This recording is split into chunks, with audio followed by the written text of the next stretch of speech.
What is going on, everybody? This is Dylan with Dylan Talks Tone, and this is your weekly gear news update. It's Wednesday, so this is where we tell you about the new stuff that we see over the last week or so. So, do me a favor before we do any of this, and hit the subscribe button and the like button if you like guitar stuff, because that's what we do on this guitar channel. We have a video comes out on Monday, news comes out on Wednesday, and a live stream Q&A thing on Thursday evenings. So, make sure you hit the subscribe button and the like button and the little bell so you don't miss anything that we're about to do, because we got some cool stuff coming. All right, let's get into some news. First things first today, I saw this story and I was like, this sounds kind of stupid, but then the more I thought about it, I think I need like 5 of these things.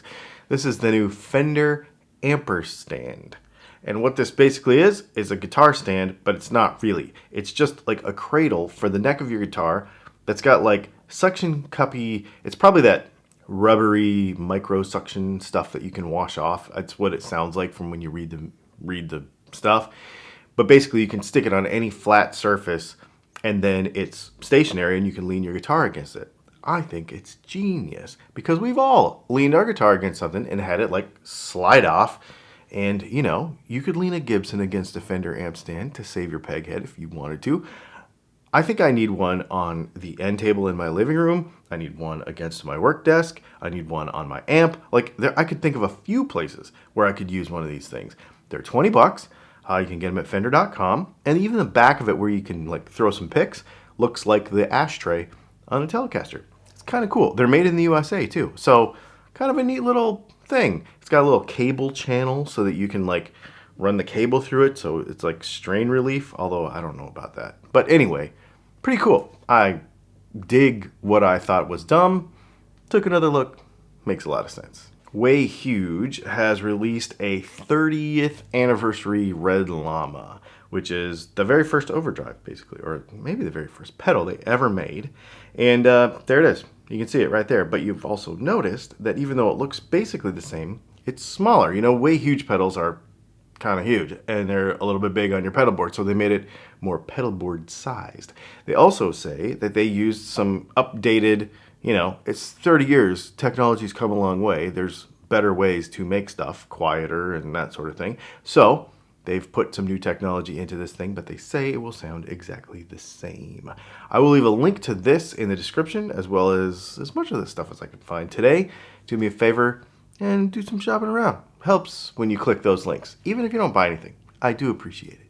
Massachusetts-based Coppersond pedals make this cool pedal. You've probably seen it before on Instagram and various places on social media. It looks like a piece of a Stratocaster with the football jack and the knobs and the pickguard and stuff.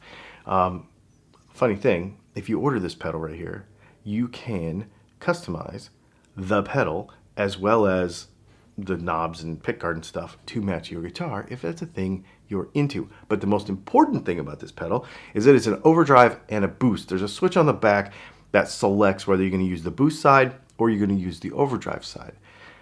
That doesn't sound that special. However, most boosts are 10, 15, 20 at the most dB, which is cool. This is 30, which means I don't care if you have a 100-watt plexi. This thing is going to push it. That is the coolest part about this, is you're going to be able to have a boost that is kind of an always on, little bit in the background thing, or a boost that really boosts, like really does a thing. Because 30 dB is a lot by comparison. So if you want a pedal that looks kind of like a Strat, especially if you play a Strat, and you want it color matched to your guitar, or not, if you play something else, be pretty cool. So is it a clam or a claim? I'm not really sure. I tried to look it up. I can't tell if the A is long or short. I'm not sure. Anyway, this is the woman tone pedal. It's got a woman on it. The reason it's got a woman on it is because this is to try to get you to that early cream tone, like Sunshine of Your Love kind of sound. So on Sunshine of Your Love, Eric Clapton used a 64 SG with the volume all the way up and the tone all the way down through a JTM 45. So, pretty specific, right? But pretty legendary tone. This pedal tries to get you there with basically no matter what pedal or, guitar stuff you're playing. Now, they can't put plexi in a box, but what they did do is obviously made an overdrive pedal that sounds like this, but one of the things that sets it apart in my mind is they call it a humbucker simulator in the guitar. I don't exactly know what that means. I don't know how they did it, but that's what they say it does. And if you'll recall, the 64 SG Fool that he used on those songs was created by this artist. It's the same dude that did the design for this pedal. So it's kind of neat. Goes all the way around. If you're an Eric Clapton fan, especially, if you're a Cream fan especially, that Sunshine of Your Love tone is a thing for sure. And this is very interesting. This pedal's not cheap. I think it's somewhere around $300. But I'm interested in that like pedal humbucker simulation thing. That's a very interesting idea. Native Instruments, software company, all kinds of cool plugins and various things like that, has this thing called the Session Guitarist Virtual Guitar Library. I looked into this a little bit more this morning because I knew what it was but didn't really know what it was. Basically, you can use a MIDI controller, i.e. keyboard, and pretty much simulate guitar tones for like electronic music. So what they've done here is they call this the Electric Mint, which is based on a 1960s American solid body.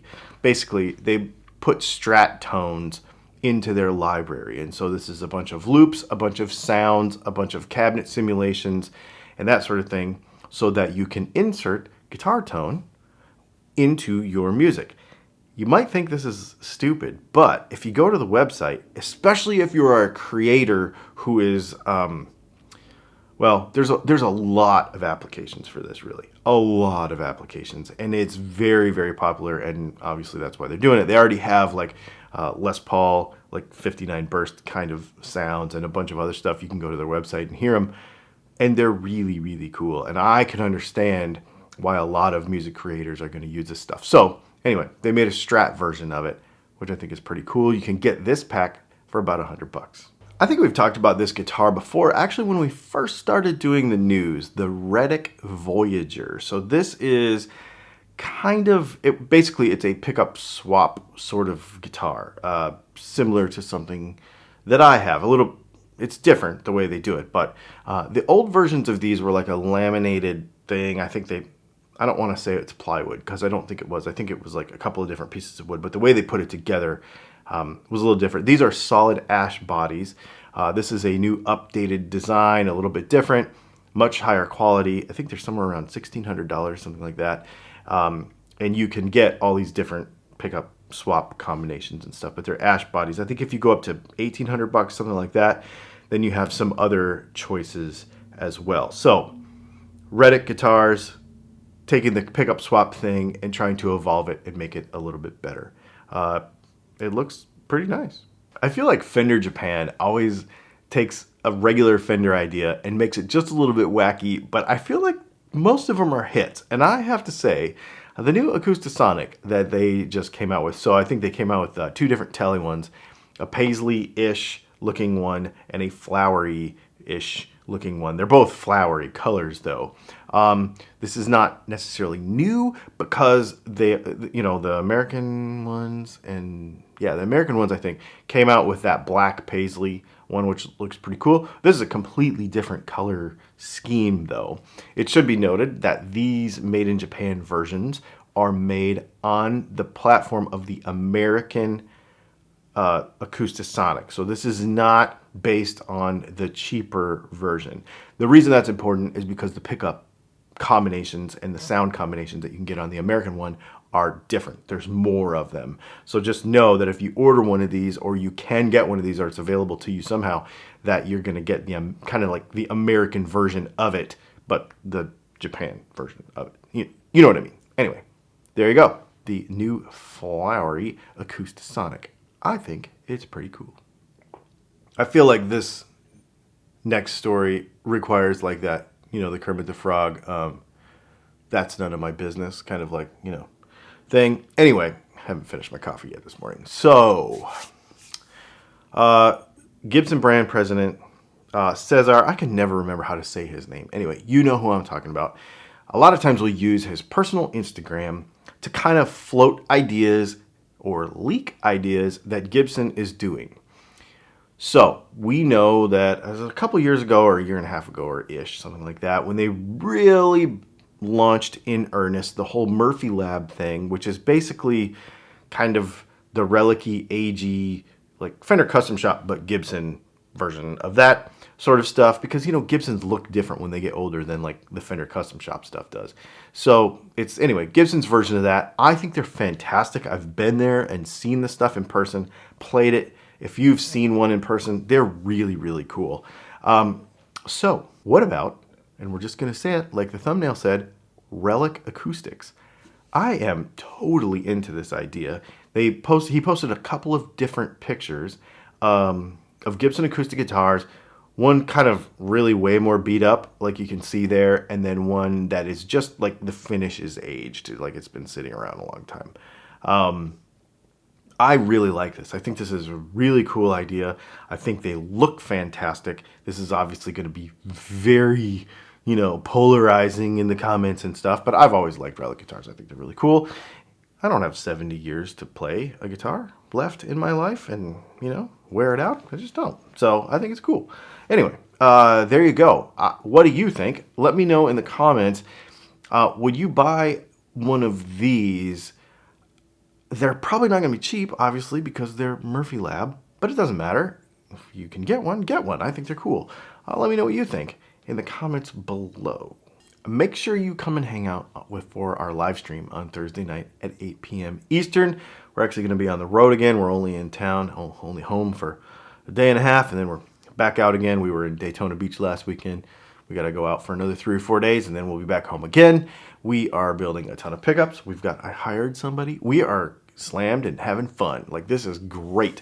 So the huge long wait times at Dylan Talks Tone are basically pretty much over. We're all caught up and just, kicking butt, man. It's been really fun.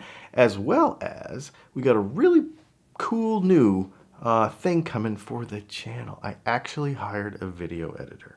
So over the next few weeks, I really hope to see, I hope you see a jump in quality of the video content as well as other stuff. So let me know what you want to see. Put it in the comments below as well. Make sure you check out our live stream tomorrow night. I think we're going to be in Myrtle Beach, South Carolina for that at some cool beach. And then also we've got a pretty cool video coming out on Monday that I think you are going to dig as well. Thanks for hanging out, and we will see you in the next video.